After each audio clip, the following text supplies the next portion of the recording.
इस वीडियो में हम लोग कंट्रोल स्टेटमेंट के लूपिंग स्टेटमेंट्स को पढ़ेंगे। जैसा कि आप जानते हैं कि कंट्रोल स्टेटमेंट में आपके फ्लो ऑफ एग्जीक्यूशन आता है, रोल किया जाता है। तो जो दूसरा स्टेटमेंट है आपका लूपिंग स्टेटमेंट है, वो क्या करता है, प्रोग्राम को इंस्ट्रक्ट करता है कि एक पर्टिकुलर लूप को कुछ टाइम के लिए चलाया जाए। लूप एग्जैक्टली क्या होते हैं? लूप एक सीक्वेंस होते हैं, एक ऐसा सीक्वेंस जो किसी पर्टिकुलर टाइम पर किसी पर्टिकुलर एक्टिविटी को बार बार परफॉर्म करने के लिए चलाया जाता है, या हमारे पास कोई डेटा है जैसे कि लिस्ट है, टपल्स है, डिक्शनरी है, इनकी वैल्यू को एक्सेस करके उन पर कोई एक्शन परफॉर्म करने के लिए चलाया जाता है। तो पाइथन में हम दो लूप्स यूज करते हैं, पहला लूप है व्हाइल लूप और दूसरा है फॉर लूप। और दोनों का यूज इसलिए किया जाता है ताकि हम कोई एक्टिविटी को या तो बार बार परफॉर्म करें या फिर हम कोई डेटा पर आइटरेट करें। तो सबसे पहले हम पढ़ते हैं व्हाइल लूप।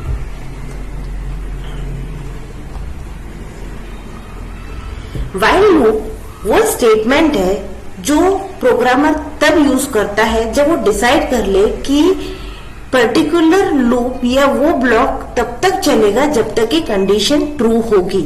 यानी कि अगर मेरी दी हुई कंडीशन सेटिस्फाई हो रही है तो वो स्टेटमेंट एग्जीक्यूट करेंगे, और जिस समय वो दी हुई कंडीशन फॉल्स हो जाती है हम उस ब्लॉक से, उस लूप से बाहर निकल जाएंगे और प्रोग्राम के बाकी स्टेटमेंट को एग्जीक्यूट करेंगे, या फिर प्रोग्राम में अगर कोई स्टेटमेंट नहीं दिया है तो उसे टर्मिनेट करेंगे।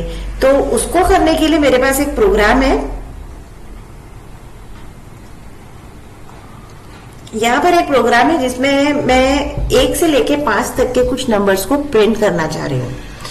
तो मैंने कंडीशन दी है वो ये है कि मेरे नंबर जो है 1 to लेकर 5 तक के जो नंबर हैं वो प्रिंट हो। तो उसको कैसे लिखा जाए? तो लिखने के लिए मैंने एक वेरिएबल लिया है जिसको मैं कहती हूँ काउंटर वेरिएबल। एक काउंटर वेरिएबल डिफाइन करते हैं लूप में कि वो बताता है कि भाई लूप यहां से स्टार्ट हो, ये काउंटर पॉइंट है, यहां से लूप को स्टार्ट होना है, और लूप को कितनी बार चलाना है उसकी कंडीशन हम हमारे व्हाइल के स्टेटमेंट पे दे देंगे। ठीक है, तो मैंने लिख दिया काउंट इक्वल टू 0, यानी कि मैंने काउंटर वेरिएबल को डिक्लेयर किया है। अब ये क्या बोलता है कि भाई यहां से भाई प्रोग्राम को शुरू करो, यहाँ ये काउंटर पॉइंट है, मैंने वहां से प्रोग्राम को शुरू किया। मैंने क्या कहा कि मेरे को ये नंबर कब तक चलाना है, जब तक कि उसकी वैल्यू 5 से कम हो। यानी कि क्या प्रिंट होना चाहिए, 0 1 2 3 4, 0 1 2 3 4 प्रिंट होना चाहिए। तो हम लोग क्या करा रहे हैं, काउंट को व्हाइल में डाल रहे हैं और उसमें काउंट को प्रिंट कर रहे हैं और लिख रहे हैं count is equal to count plus 1, यानी कि 0 की वैल्यू क्या हो जाएगी, 0 + 1। तब चलते हैं और देखते हैं हमारे नोटबुक पर। मैंने लिखा while count equal to 0, count is less than 5, print count plus 1। अब आउटपुट देखिए, पहले जब काउंट की वैल्यू 0 थी वो व्हाइल लूप में आया। व्हाइल लूप में आकर उसने काउंट से पूछा कि काउंट मेरा 0 है, क्या वो 5 से कम है? उसने कहा हाँ जी 5 से कम है, तो उसने वैल्यू प्रिंट कर दी 0। अब उसने क्या किया, count is equal to count plus 1 किया, यानी काउंट की वैल्यू क्या हो गई, 1 हो गई। जैसे ही 1 हुई तो वो वापस गया इवेल्युएट करने के लिए, रीइवेल्युएट करने के लिए काउंट की वैल्यू को, क्या 1 5 से कम है, तो उसने 1 को प्रिंट किया, 1 को इंक्रीमेंट किया, 2 लिखा। फिर रीइवेल्युएट करने के लिए गया और रीइवेल्युएट करते करते वो पहुंचा 4 तक, 4 भी उसने प्रिंट कर दिया। पर जैसे ही 4 + 1 5 हुआ तो 5 इज लेस देन 5, नहीं 5 लेस देन 5 तो नहीं है, 5 इज इक्वल टू 5, यानी कि वो स्टेटमेंट ब्रेक हो गया। तो हम लोग व्हाइल लूप्स के बाहर आ गए। इसको सिंपली हम देखने के लिए कर सकते हैं, यहां पर मैं एक स्टेटमेंट प्रिंट कर दूं, print I am out of loop.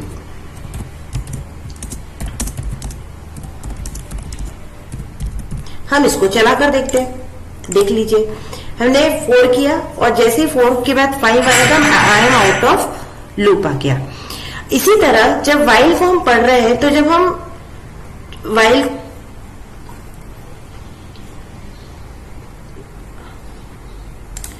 तब हम चल के उसका सिंटैक्स समझ लेते हैं। व्हाइल का सिंटैक्स है, हमने दिया व्हाइल, उसके बाद हम लिखते हैं कंडीशन, कंडीशन के बाद हम उस स्टेटमेंट को लिखते हैं। तो इस तरीके से हमने पढ़ा कि व्हाइल लूप कैसे किया जाता है।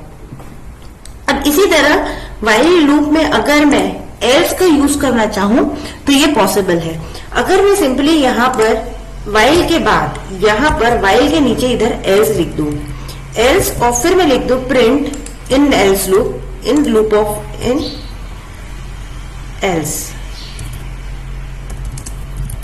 तब भी आप देखेंगे कि 5 तक तो प्रोग्राम चलेगा और उसके बाद वो इन एल्स लूप आ जाएगा, यानी कि 5 के बाद कंडीशन सेटिस्फाई नहीं हुई तो वो एल्स लूप में आ जाएगा। अब जैसा कि आपने देखा कि मैंने वाइल का यूज किया है, वाइल के बाद एल्स का यूज किया है, हम नेस्टेड वाइल का भी यूज कर सकते हैं। हम फंक्शन में कोई भी एक लूप के अंदर दूसरे लूप का भी यूज कर सकते हैं। तो जब हम लूप के अंदर लूप का यूज करते हैं तो उसको कहते हैं हम नेस्टिंग ऑफ द फंक्शंस। जैसे कि यहां पर आप देख सकते हैं, मेरे पास एक एग्जांपल है।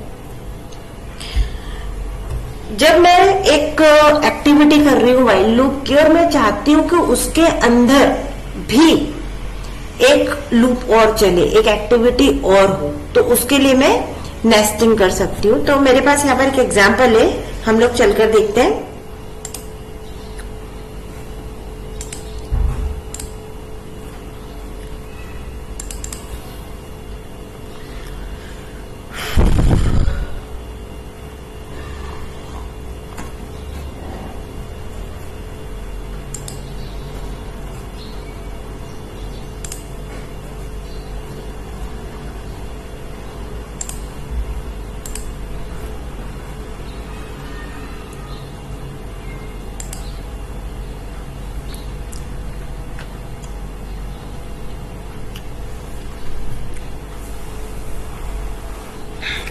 अभी तक हमने वाइल और वाइल एल्स के बारे में पढ़ा है।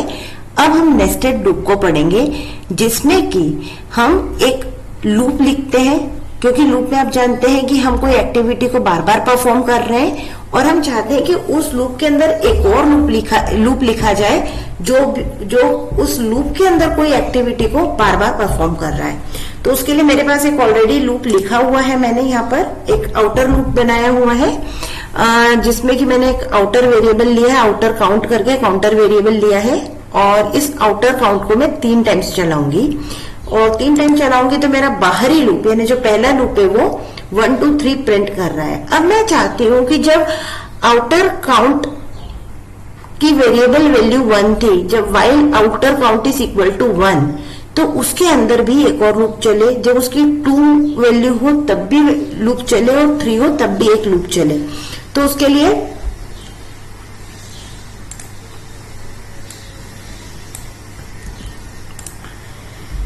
लिए मैं एक इनर लूप डिफाइन करती हूँ। मैं एक कुछ इस तरीके से एक इनर लूप डिफाइन करती हूँ, जिसमें मैंने एक इनर काउंट लिया है जिसकी वैल्यू 1 है, और एक इनर लूप दिया है, और ये इनर अकाउंट कब तक चलेगा, 3 टाइम्स चलेगा। और मैं एक स्टेटमेंट प्रिंट कराऊंगी कि print inner count is print के I am in nested loop known as inner loop, और इनर काउंट को प्रिंट कराया जाए। तो आप इसको रन कीजिए। अब देखिए, जब मैं पहले आउटर लूप में थी, जब आउटर लूप की वैल्यू 1 थी जो कि 3 से कम है, तो मैं इस लूप में आई इनर काउंट में, और इनर काउंट की वैल्यू 1 से लेकर कब तक चली, 3 टाइम्स तक, 1 2 3। जैसे ही 3 हुई ये बाहर आ गया। फिर आउटर इनर काउंट की वैल्यू से बाहर जैसे आया तो इसने आउटर काउंट की वैल्यू को क्या कर दिया, 2 किया। अब आउटर काउंट चेक करेगा, 2 इज लेस देन 3, हाँ है, तो इनर काउंट को 3 टाइम्स चलाएगा। इनर काउंट की वैल्यू जब कंप्लीट हो जाएगी तो बाहर आएगा, आउटर काउंट 3 हो जाएगा, और फिर इनर काउंट की वैल्यू चलेगी, और जैसे आउटर काउंट की वैल्यू 4 हुई, हम इन दोनों लूप से बाहर आ जाएंगे। तो आई होप अभी तक हमने वाइल, वाइल एल्स और नेस्टेड वाइल पढ़ा है। पर कई बार ऐसा सिचुएशन आता है वाइल लूप में, जनरली आप इस सिचुएशन को फेस करते हैं कि आपका जो लूप है वो इनफाइनाइट लूप में चला जाएगा। वो क्यों होता है? जब आप कोई ऐसी कंडीशन पास करें जिसमें कि ये स्टेट हो कि हमारी वाइल की कंडीशन हमेशा ट्रू होगी। अगर ऐसा हो जाए कि मैं बार बार ये प्रूव करूं कि वाइल की कंडीशन, जब मैं वाइल स्टेटमेंट में इवेल्युएट करने आ रही हूँ तो कंडीशन बार बार ट्रू होती है, यानी कि while the value is always true, तो मेरा लूप हमेशा एग्जीक्यूट करता रहेगा और उस लूप को वो ब्रेक नहीं कर पाएगा। तो ऐसे सिचुएशन के समय हमारा जो वाइल लूप है वो इनफाइनाइट लूप में चला जाता है, और वो जो एप्लीकेशन है वो एक अनरिस्पॉन्सिव एप्लीकेशन बन जाती है। और अगर कोई अनरिस्पॉन्सिव एप्लीकेशन बन जाती है, तो वो एप्लीकेशन या तो क्रैश हो जाती है, फ्रीज हो जाती है। जैसे कि आप मेरे स्क्रीन पे देख रहे हैं, मैंने एक वेरिएबल डिफाइन किया काउंट। अब अगर मैं काउंट की वैल्यू काउंट के बराबर कर दूंगी, मतलब कि जब भी कोई भी इंक्रीमेंट होगी काउंट की वैल्यू तो काउंट के बराबर हो ही जाएगी। यानी कि क्या हुआ, ये एक ऐसा प्रोग्राम हुआ जिसमें कि कंडीशन हमेशा ट्रू होने वाली है। और अगर ऐसी कंडीशन होगी तो मेरा लूप क्या होगा, इनफाइनाइट लूप में जाएगा। तो ये जो कंडीशन आएगी कि मेरा जो लूप है वो इनफाइनाइट लूप में जाने वाला है, तो वो कहलाता है unresponsive program, that is infinite loop वाला प्रोग्राम। तो ऐसी कंडीशन, ऐसी प्रोग्रामिंग्स को हमें हमेशा अवॉइड करना चाहिए ताकि हमारा एप्लीकेशन क्रैश ना हो, फ्रीज ना हो। हम लोग इसको एग्जीक्यूट करके देख लेते हैं। अब देखेंगे ये एक इनफाइनाइट लूप में चला गया, या देखिए एनाकोंडा पे यहाँ पर मुझे स्टार दिख रहा है, इसका मतलब है कि प्रोग्राम फ्रीज हो रहा है। इसका मतलब ये है कि ये प्रोग्राम इनफाइनाइट लूप में चला। तो इस तरीके के प्रोग्राम जो अनरिस्पॉन्सिव एप्लीकेशन होती है वो या तो फ्रीज हो जाती है या क्रैश हो जाती है। अब हम लोग फॉर लूप के बारे में डिस्कस करेंगे। फॉर लूप भी व्हाइल स्टेटमेंट की तरह ही कंट्रोल स्टेटमेंट है, और इसमें भी सिमिलरली ब्लॉक ऑफ कोड को रिपीटेडली चलाया जाता है। पर इसकी खासियत ये होती है कि फॉर लूप हमें ये पावर भी प्रोवाइड करता है कि हम कोई सीक्वेंशियल डेटा टाइप जैसे कि लिस्ट है, टपल है, स्ट्रिंग है, या डेटा टाइप जैसे डिक्शनरी या सेट है, उनके एलिमेंट्स को आइटरेट करें। तो जब फॉर लूप हर एलिमेंट को आइटरेट करता है तो उसके बाद उसके कोड के अंदर जो स्टेटमेंट्स दिए हुए हैं वो उनके स्टेटमेंट को एग्जीक्यूट करता है, और वो हर एलिमेंट को आइटरेट करेगा और उन कोड्स को एग्जीक्यूट करेगा, और जब वो लास्ट एलिमेंट पे पहुंचेगा सीक्वेंस के तो वो वहां से एग्जिट करेगा। फॉर लूप को समझने के लिए सबसे पहले हम समझते हैं उसका सिंटेक्स। फॉर लूप को जब हम स्टार्ट लिखते हैं तो फॉर लूप के लिए हम लिखेंगे फॉर, पहले कीवर्ड आएगा आपका फॉर, वेरिएबल लिखेंगे, यानी कि कोई पर्टिकुलर वेरिएबल, काउंटर वेरिएबल हम डिफाइन करने वाले हैं, तो इसके लिए हमने लिखा variable. In is a membership, कि आपको मेंबरशिप एक्सेस मिल रहा है कोई सीक्वेंशियल डेटा टाइप का, चाहे या कोई पर्टिकुलर रेंज का। तो अभी हम रेंज फंक्शन का यूज कर रहे हैं। सपोज अभी मेरे पास कोई लिस्ट नहीं है, कोई टपल नहीं है, कोई सेट डिक्शनरी नहीं है, अभी मेरे को सिंपली कोई पर्टिकुलर रेंज में, यानी कि मुझे पर्टिकुलरली 4 बार या 5 बार या 10 बार कोई फॉर लूप को एग्जीक्यूट करना है, तो उसके लिए मैं रेंज फंक्शन का यूज करूंगी। तो मैं लिखूंगी फॉर वेरिएबल इन रेंज, उसके लिए मैं लिखूंगी start then stop and then step. Start means मुझे ये जो आइटरेशन है ये इस पॉइंट से स्टार्ट करना है। स्टॉप मीन्स इस पॉइंट पर मुझे एंड करना है, that is index of iteration है। और स्टेप में कितना इंक्रीमेंट और डिक्रीमेंट देना है। देन उसके बाद हम देंगे 2 colons of a statement. Suppose जैसे कि मुझे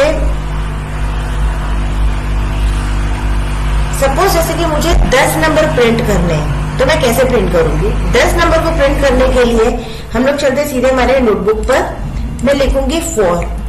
सपोज मेरे वेरिएबल का नाम है ए, ठीक है, फॉर कीवर्ड लिखा फॉर, फिर ए, फिर मेंबरशिप का जो कीवर्ड है इन, और मेरे को क्या करना है रेंज, कोई पर्टिकुलरली रेंज लेनी है। रेंज लेंगे तो रेंज में मुझे सबसे पहले बताना पड़ेगा कि मुझे ये स्टार्ट कहाँ से करना है। मुझे 1 से 10 एलिमेंट लिखने, तो मैं 1 लिखूंगी। कहाँ तक चाहिए? 10 तक चाहिए, तो मैंने 10 लिखा।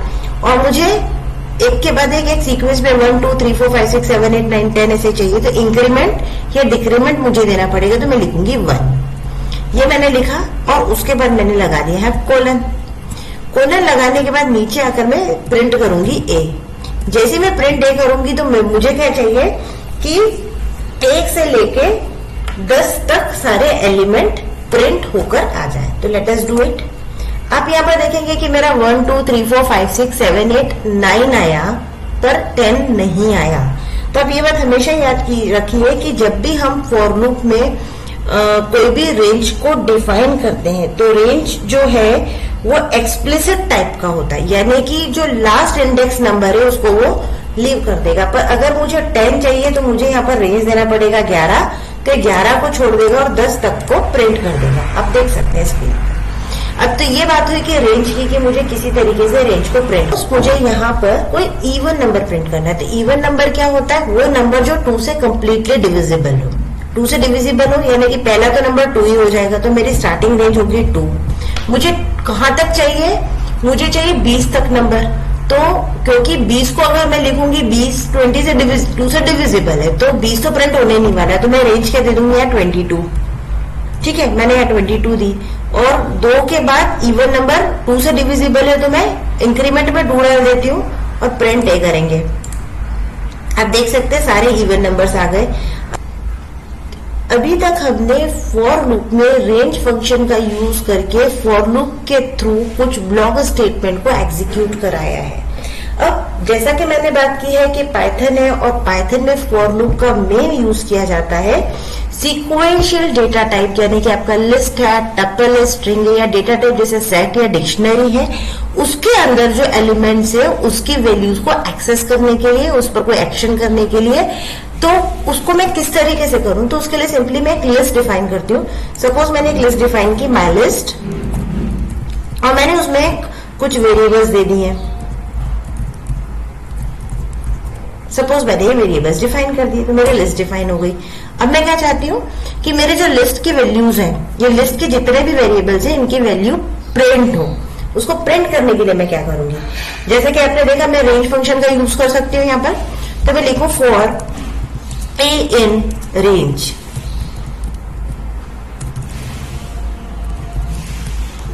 स्टार्टिंग वैल्यू 0 है मेरी। मेरा लिस्ट का लेंथ कितना है? Length my list. आपने लिस्ट अगर पढ़ा होगा तो आप मेरे वीडियो में जाके देख सकते हैं। लिस्ट में मैंने लेन फंक्शन का यूज किया है, जो ये हेल्प करता है बताने में कि लिस्ट में कितने एलिमेंट्स मौजूद हैं। लिस्ट का इंडेक्स हमेशा स्टार्ट होता है 0 से, तो मैंने इसलिए यहाँ पर 0 लिखा है। 0 लेन माई लिस्ट, और इंक्रीमेंट में कर देती हूँ 1 से। अगर आप ये नहीं भी देंगे तो भी ये चलेगा, क्योंकि बाय डिफॉल्ट इंक्रीमेंट की वैल्यू 1 होती है। और मैं यहाँ पर करूंगी प्रिंट। प्रिंट क्या करना है मुझे? My list. माई लिस्ट के कौन से एलिमेंट को प्रिंट करना है? जो कि ए में स्टोर हो रहा है। तो ए, जैसे जब जब इंडेक्स 0 था तो ए में 0 इंडेक्स वाली वैल्यू 2 स्टोर हो गई। जब इंडेक्स 1 था तो 3 वैल्यू ए में स्टोर हो। तो इस तरीके से फॉर लूप कंटिन्यूएशन में चलेगा। तो मैं इसको रन करती हूँ, तो आप देख सकते हैं कि 2 3 4 5 6 7 8 9 जो वैल्यूज मैंने रन की थी, स्टोर की थी लिस्ट में, वो सीक्वेंशियली प्रिंट हो गई। लेकिन यहाँ पर एक खासियत है कि जब मैंने ऊपर रेंज देखी थी, तो रेंज में मैंने देखा था कि 22 लिखा है और 20 तक प्रिंट हुआ है। यानी कि जब हम रेंज फंक्शन को यूज करते हैं तो इंडेक्सिंग आपका एक्सप्लिसिट होता है। पर जब भी आप सीक्वेंशियल डेटा पर काम करते हो, चाहे वो स्ट्रिंग्स हो, टपल्स हो, लिस्ट हो या डिक्शनरी या सेट हो, तो आपका जो रेंज फंक्शन है वो इम्प्लिसिट वर्क करेगा। ये तो हम रेंज फंक्शन का यूज करके लिस्ट के एलिमेंट को प्रिंट करा रहे हैं। पर प्रैक्टिकली अगर मैं पाइथन में हर एक एलिमेंट का, हर एक सीक्वेंशियल डेटा का जो मैं है रेंज यूज करूं, तो ये एक बहुत ही लंबा प्रोसेस होता है। तो उसके लिए पाइथन में हमको शॉर्टहैंड प्रोवाइड किया गया है। हम सिंपली एक शॉर्टहैंड लिख सकते हैं फॉर ए इन कोई भी लिस्ट या सीक्वेंशियल डेटा टाइप, उसका नाम, और उसके बाद कोलन लगा दीजिए और उसके बाद उस एलिमेंट को फॉर प्रिंट ए कर दीजिए। आपका पूरा का पूरा लिस्ट या टपल प्रिंट होकर आ सकता है। तो आई होप सो आपको समझ में आया होगा कि किस तरीके से हम फॉर लूप का यूज कर सकते हैं। फॉर लूप में रेंज कैसे यूज होता है, फॉर लूप में आप कोई सीक्वेंशियल एलिमेंट के या सीक्वेंशियल डेटा को किस तरीके से के लिए एक्सेस करो। अगर आपको वीडियो पसंद आया तो इसे लाइक और सब्सक्राइब करें। Thank you.